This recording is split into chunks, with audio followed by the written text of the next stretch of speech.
हमारे संपूर्ण पाठकों को हमारा जय मसीह की। आज फिर से आप लोग के बीच में मैं बाइबल पाठ लेकर उपस्थित हुआ हूँ। आज की पाठ रहेगी उत्पत्ति 47 अध्याय से हम शुरू करने जा रहे हैं। तो दोस्तों आइए शुरू करते हैं।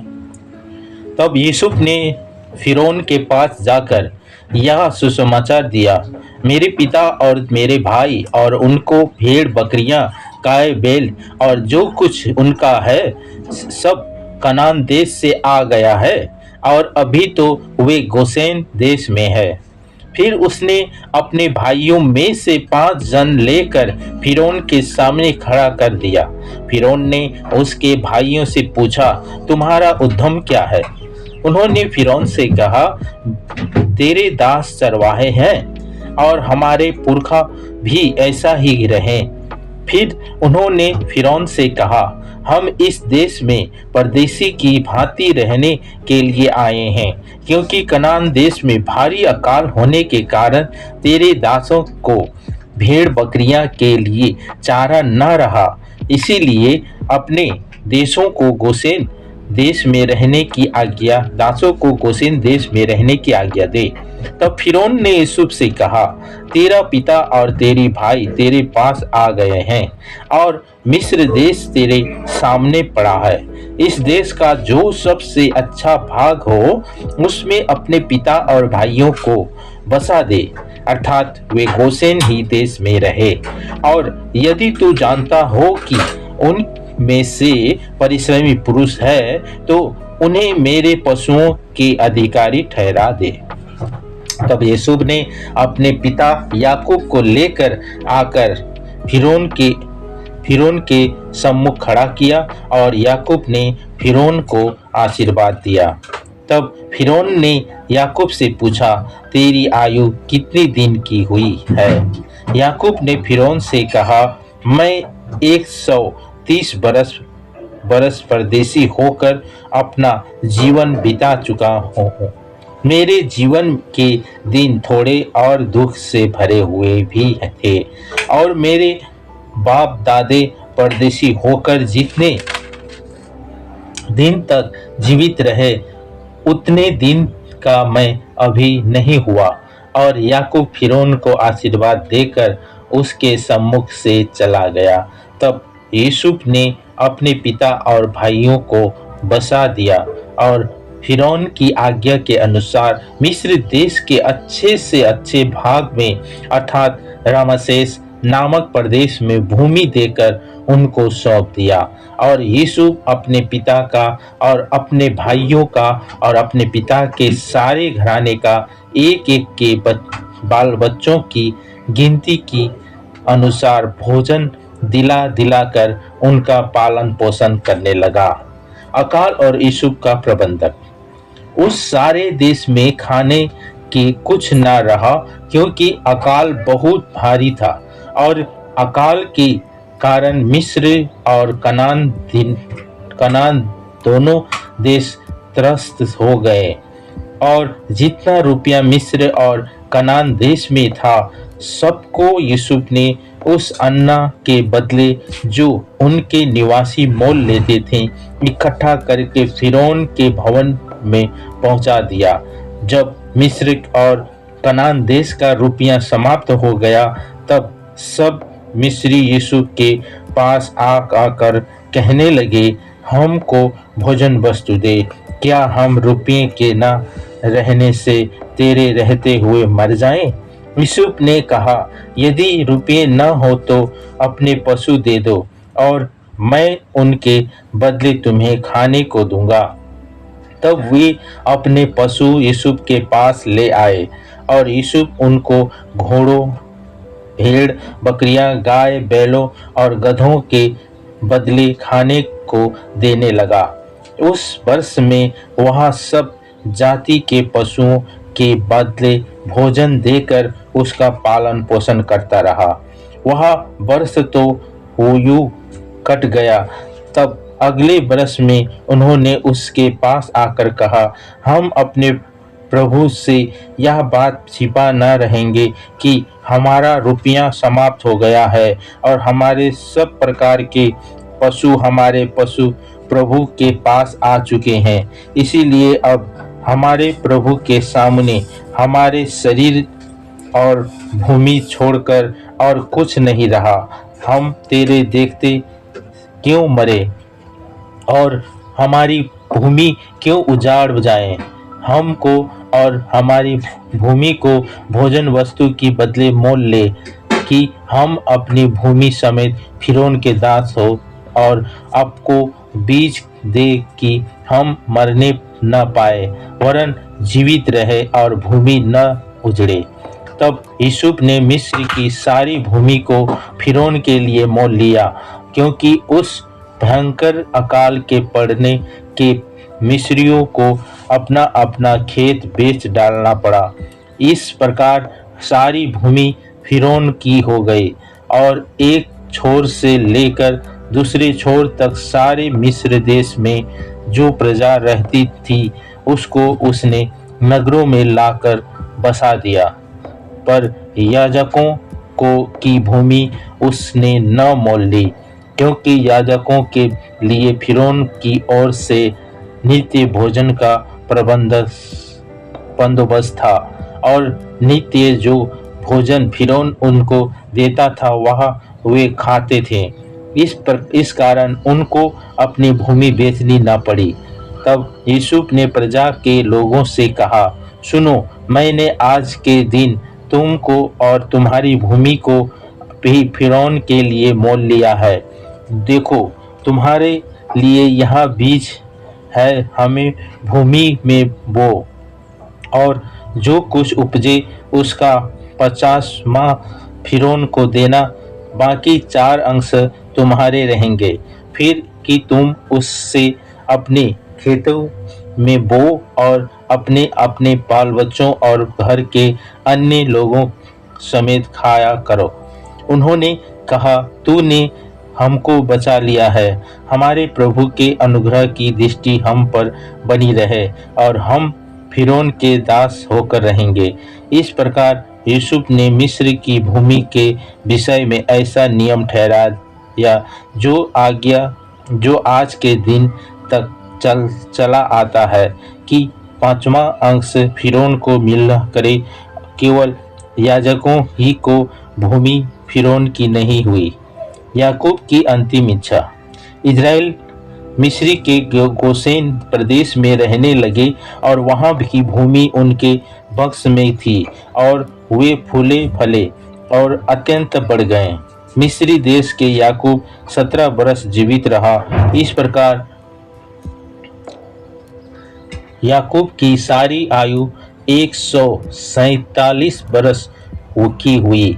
जब इजराइल के मरने का दिन निकट आ गया, तब उसने अपने पुत्र यूसुफ को बुलाकर कहा, यदि तेरा अनुग्रह मुझ पर हो तो अपना हाथ भी जांघ के नीचे रखकर शपथ खा कि तू मेरी साथ कृपा और सच्चाई का यह काम करेगा कि मुझे मिस्र में मिट्टी न देगा।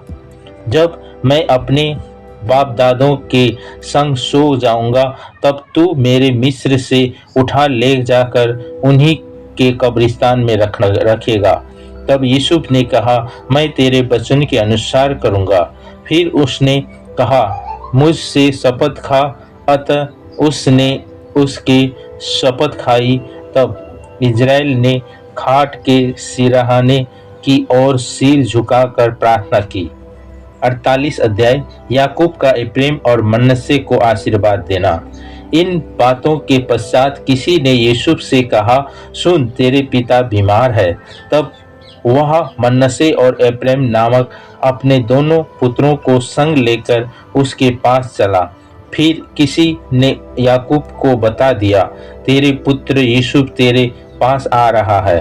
तब इजराइल अपने को संभाल कर खाट पर बैठ गया, और याकूब ने यूसुफ से कहा, सर्वशक्तिमान ईश्वर ने कनान देश के लूज नगर के पास मुझे दर्शन देकर आशीष दी और कहा, सुन, मैं तुझे फलवंत करके बढ़ाऊंगा और तुझे राज्य राज्य की मंडली का मूल बनाऊंगा, और तेरे पश्चात तेरे वंश को यह देश दूंगा, जिससे कि वह सदा तक उनकी नीज भूमि बनी रहे।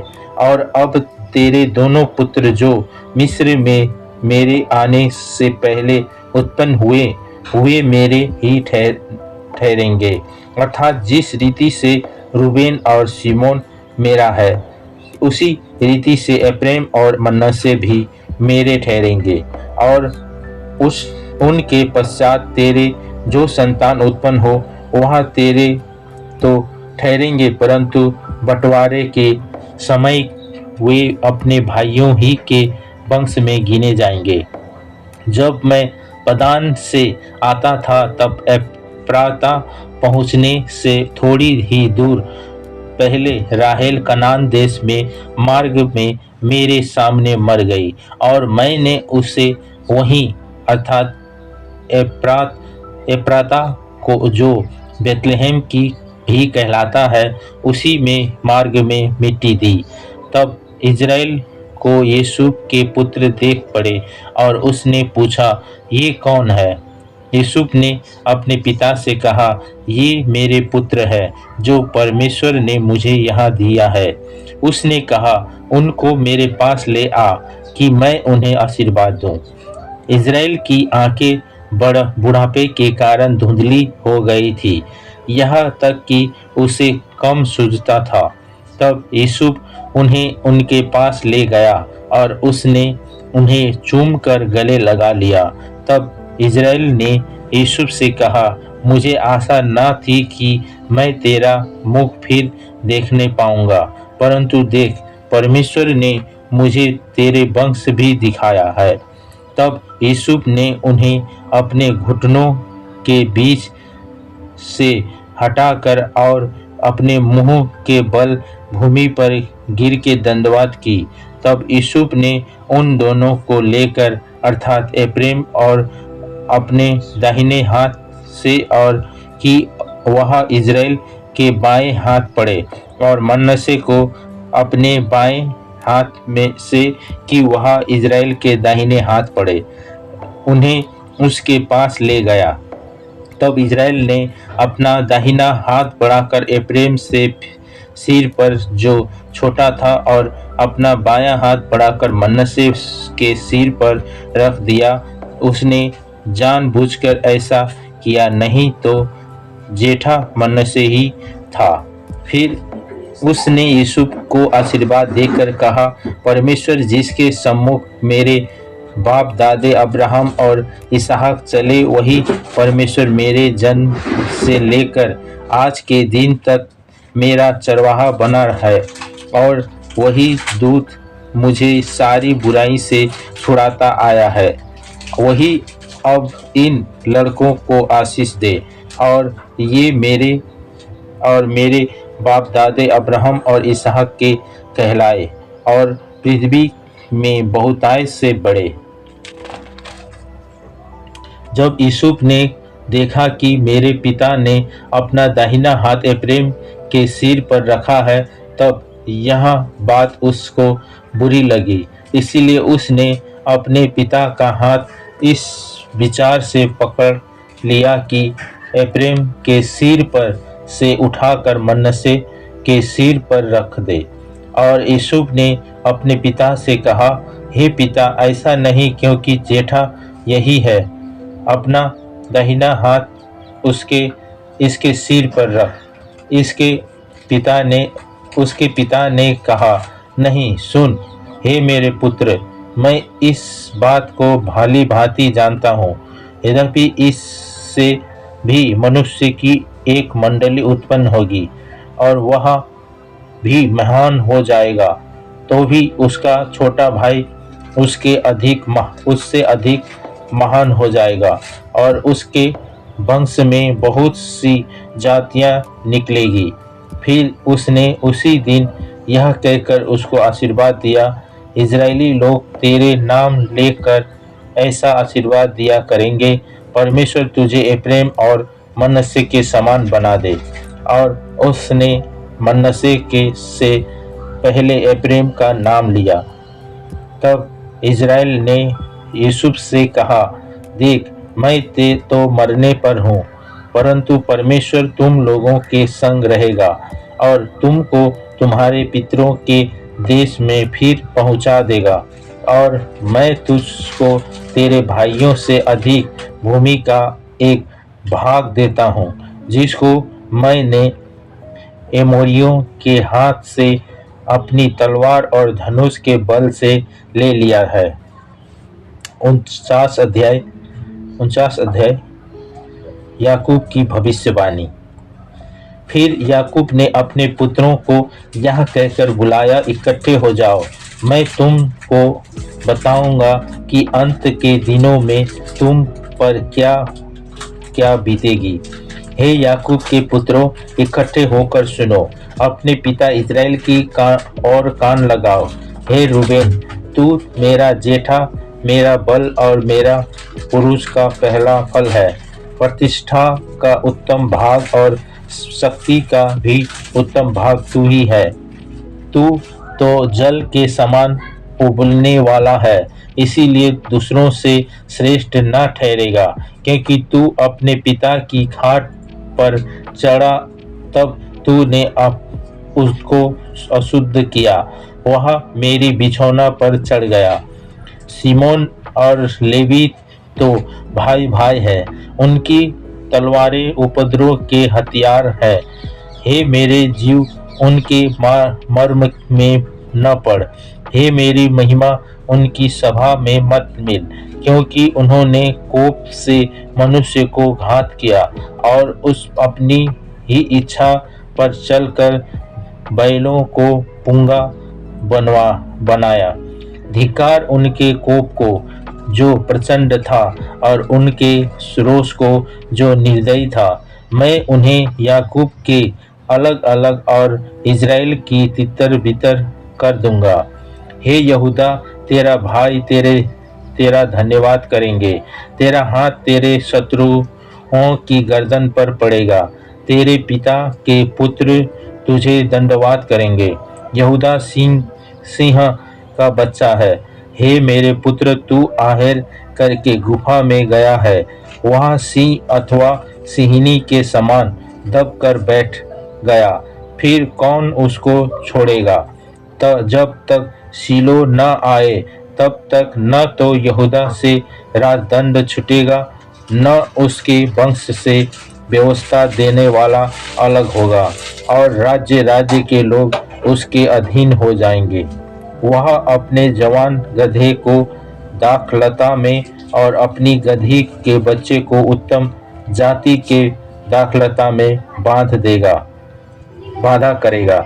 उसने अपने वस्त्र दाख मधु में और अपना परिवाह दाखों के रस में धोया है। उसकी आंखें दाख मधु से चमकीली और उसके दांत दूध के से श्वेत होंगे। जबूलून समुद्र की तीर पर निवास करेगा, वह जहाजों के लिए बंदरगाह का काम देगा, और उसका पराल भाग सीदोन के निकट पहुंचेगा। इसकार का बलवंत गधा है, जो पशुओं के बड़ों के बीच में दबा कर रहता है। उसने उसका विश्राम स्थान देखकर कि अच्छा है और एक देश से कि मनोहर है, अपने कंधे को बोझ उठाने के लिए झुकाया और बेगारी में दास का सा काम करने लगा। दान इज़राइल का एक गोत्र होकर अपने जाति भाइयों का न्याय करेगा। दान मार्ग में एक सांप और रास्ते में एक नाग होगा, जो घोड़े की नली को डसता है, जिससे उसका सवार पछाड़ खाकर गिर पड़ता है। हे यहोवा, मैं तुझी से उद्धार पाने की बाट जोहता आया हूँ। गाद पर एक दल चढ़ाई तो करेगा, पर वह उसी दल के पिछले भाग पर छाप मारेगा। आशेर से जो अन्ना उत्पन्न होगा वह उत्तम होगा, और वह राजा के योग्य स्वादिष्ट भोजन दिया करेगा। नपतली एक छुट्टी हुई हिरनी है, वह सुंदर बातें बोलता है। यूसुफ फलवंत लता की एक शाखा है। वह सोते के पास लगी हुई फलवंत लता की एक आशा है। उसकी डालियां भीत पर से चढ़कर फैल जाती है। धनुधारियों ने उसको खेद खेद खेदित किया और उस पर तीर मारे और उसके पीछे पड़े हैं, पर उसका धनुष दृढ़ रहा और उसकी बाह और हाथ याकूब के उसी शक्तिमान परमेश्वर के हाथों के द्वारा फुर्तीले हुए, जिसके पास से वह चरवाहा आएगा जो इज़राइल की मिट्टी भी ठहरेगा। वह तेरे पिता के उस ईश्वर का काम है जो तेरे सहायता करेगा, उस सर्वशक्तिमान का जो तुझे ऊपर से आकाश की आशीषें और नीचे से गहरे जल में की आशीषें और स्तनों और गर्भ की आशीषें देगा। तेरे पिता के आशीर्वाद मेरे पितरों के आशीर्वादों से अधिक बढ़ गया है और सनातन पहाड़ियों की मनचाही वस्तुओं के समान बने रहेंगे। हे यूसुफ के सिर पर जो अपने भाइयों से अलग किया गया था, उसी के सिर के मुकुट पर फूले फलेंगे। बिन्यामीन फाड़ने वाला भेड़िया है, सवेरे तो वह आहेर भक्षण करेगा और साँझ को लूट बांट लेगा।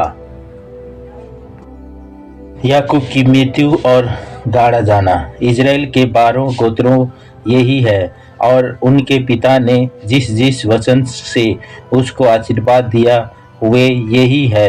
एक एक को उसके योग्य आशीर्वाद के अनुसार उसके आशीर्वाद दिया। तब उसने यह कहकर उनको आज्ञा दी, मैं अपने लोगों के साथ मिलने पर हूँ, इसीलिए तुझे हित्ती एप्रोन की भूमि वाली गुफा में एक मेरा बाप दादों के साथ मिट्टी देना, और अर्थात उसी गुफा में जो कनान देश में मामरे के सामने वाली मकपेला की भूमि में है। उस भूमि को अब्राहम ने हित्ती एप्रोन के हाथ में इसीलिए मोल लिया था कि वहाँ कब्रिस्तान के लिए उसकी निज भूमि हो। वहाँ अब्राहम और अपनी उसकी पत्नी सारा को मिट्टी दी गई थी, और वही इसहाक और उसकी पत्नी रेबिका को भी मिट्टी दी गई, और वहाँ मैंने लिया को भी मिट्टी दी। वह भूमि और उसमें भी गुफा हित्तियों के हाथ से मोल लिया गया है। याकूब जब अपने पुत्रों को यह आज्ञा दे चुका, तब अपने पांव खाट पर समेट प्राण छोड़े और अपने लोगों में जा मिला। 50 अध्याय। तब यूसुफ अपने पिता के मुंह पर गिर कर रोया और उसे चूमा, और यूसुफ ने उन वैद्यों को जो उसके सेवक थे आज्ञा दी कि उसके पिता के शव में सुगंध द्रव्य भरे। तब वैद्यों ने इज़राइल के शव को सुगंध द्रव्य भर दिया, और उसके 40 दिन पूरे हुए, क्योंकि जिनके शव में सुगंध द्रव्य भरे जाते हैं उनको इतने ही दिन पूरे लगते हैं। और मिस्री लोग उसके लिए 70 दिन तक विलाप करते रहे। जब उसके विलाप के दिन बीत गए, तब यूसुफ फिरौन के घराने के लोगों से कहने लगा, यदि तुम्हारी अनुग्रह की दृष्टि मुझ पर हो तो मेरी यह विनती फिरौन को सुनाओ। मेरे पिता ने यह कहकर, देख मैं मरने पर हूँ, मुझे यहाँ शपथ खिलाई, जो कब्र मैंने अपने लिए कनान देश में खुदवाई है उसी में तू मुझे मिट्टी देगा। इसीलिए अब मुझे वहाँ जाकर अपने पिता को मिट्टी देने की आज्ञा दे, तत्पश्चात मैं लौट आऊँगा। तब फिरौन ने कहा, जाकर अपने पिता की खिलाई हुई शपथ के अनुसार उसको मिट्टी दे। इसीलिए यूसुफ अपने पिता को मिट्टी देने के लिए चला और फिरौन के सब कर्मचारी अर्थात उसके भवन के पुरनियों और मिस्री देश के सब पुरनियों उसके संग चले और यूसुफ के घर के सब लोग और उसके भाई और उसके पिता के घर के सब लोग भी संग गए। पर वे अपने बाल बच्चों और भेड़ बकरियों और घर गाय बैलों को गोसेन देश में छोड़ गया और उसके संग रथ और सवार गए। इस प्रकार भीड़ बहुत भारी हो गई। जब वे अतात के खालिहान तक जो यरदान नदी के पार है पहुँचे तब वहाँ अत्यंत भारी विलाप किया और यूसुफ ने अपने पिता के लिए 7 दिन का विलाप कराया। अतात के खालिहान में ये विलाप को देखकर उस देश के निवासी कनानियों ने कहा, यहाँ तो मिस्रियों का कोई भारी विलाप होगा। इसी कारण उस स्थान का नाम अबेल मिस्रैम पड़ा और वह यरदान के पार है। इज़राइल के पुत्रों ने ठीक वही काम किया जिसकी उसने उनको आज्ञा दी थी, अर्थात उन्होंने उसको कनान देश में ले जाकर मलपेला की उस भूमि वाली गुफा में जो मामरे के सामने है मिट्टी दी, जिसका अब्राहम ने हित्ती एप्रोन के हाथ से इसीलिए मोल लिया था कि वह कब्रिस्तान के लिए उसकी निज भूमि हो। यूसुफ का अपने भाइयों को आश्वासन देना। अपने पिता को मिट्टी देकर यूसुफ अपने भाइयों और उन सब समेत जो उसके पिता को मिट्टी देने के लिए उसके संग गए थे मिस्र लौट आया। जब यूसुफ के भाइयों ने देखा कि हमारा पिता मर गया है तब उस कहने लगे, कदाचित यूसुफ अब हमारे पीछे पड़े और जितनी बुराई हमने उससे की थी सब का पूरा पलटा हमसे ले। इसीलिए उन्होंने यूसुफ के पास यह कहला भेजा, तेरे पिता ने मरने से पहले हमें यह आज्ञा दी थी, तुम लोग यूसुफ से इस प्रकार कहना कि हम विनती करते हैं कि तू अपने भाइयों के अपराध और पाप को क्षमा कर। हमने तुझसे से बुराई की थी, पर अब अपने पिता के परमेश्वर के दासों का अपराध क्षमा कर। उनकी ये बातें सुनकर यूसुफ रो पड़ा और उसके भाई भी जाकर उसके सामने गिर पड़े और कहा, देख हम तेरे दास हैं। यूसुफ ने उससे कहा, मत डरो, क्या मैं परमेश्वर की जगह पर हूँ? यद्यपि तुम लोगों ने मेरे लिए बुराई का विचार किया था, परंतु परमेश्वर ने उसी बात में भलाई का विचार किया, जिससे वह ऐसा करे जैसा आज के दिन प्रकट है कि बहुत से लोग के प्राण बचे हैं। इसीलिए अब मत डरो, मैं तुम्हारा और तुम्हारे बाल बच्चों का पालन पोषण करता रहूंगा। इस प्रकार उसने उनको समझा बुझा कर शांति दी। यूसुफ की मृत्यु। यूसुफ अपने पिता के घराने समेत मिस्र में रहता रहा और यूसुफ 110 बरस जीवित रहा। और यूसुफ एप्रैम के पोते तक को देखने पाया और मनश्शे के पोते जो मकीरा के पुत्र थे वे उत्पन्न हुए और यूसुफ ने उन्हें गोद में लिया। यूसुफ ने अपने भाइयों से कहा, मैं तो मरने पर हूँ, परंतु परमेश्वर निश्चय तुम्हारी शुद्धि लेगा और तुम्हें इस देश से निकालकर उस देश में पहुँचा देगा जिसके देने की उसने अब्राहम, इसहाक और याकूब से शपथ खाई थी। फिर यूसुफ ने इज़राइल से कहा, यह कहकर कि परमेश्वर निश्चय तुम्हारी शुद्धि लेगा, उनको इस विषय की शपथ खिलाई, हम तेरे हड्डियां को यहाँ इससे उस देश में ले जाएंगे।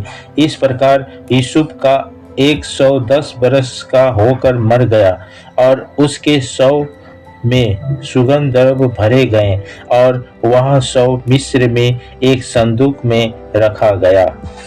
धन्यवाद। धन्यवाद दोस्तों। आज का वचन हम लोगों ने सुना उत्पत्ति 50 अध्याय तक। तो दोस्तों उत्पत्ति अंतिम अध्याय तक हम लोगों ने पढ़ चुका हूं।